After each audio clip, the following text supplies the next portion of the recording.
ജയറാം അല്ലേ എന്ന് ചോദിച്ചാൽ എനിക്കറിയാം എല്ലാവരും. സൈനദീനുണ്ടോ എന്ന് ചോദിച്ചു.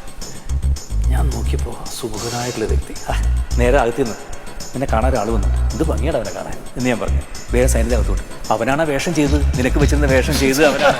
നമ്മൾ കണ്ടതിൽ ഏറ്റവും സുന്ദരനായ ഒരാള് സുരേഷ് ഗോപി. സുരേഷ് ഗോപി പിന്നെ തല ഇങ്ങനെ കുലുക്കി വരുമ്പോൾ സന്തോഷമാണല്ലോ. കൈയുടെ പവർ തന്നെ ഭീകരമല്ലേ. ഇങ്ങനെ വെച്ച് കഴിഞ്ഞാൽ ഒരു ഭയങ്കര പൗരുഷത്തിന്റെ ഒരു കാട്ട ലുക്കാണ്.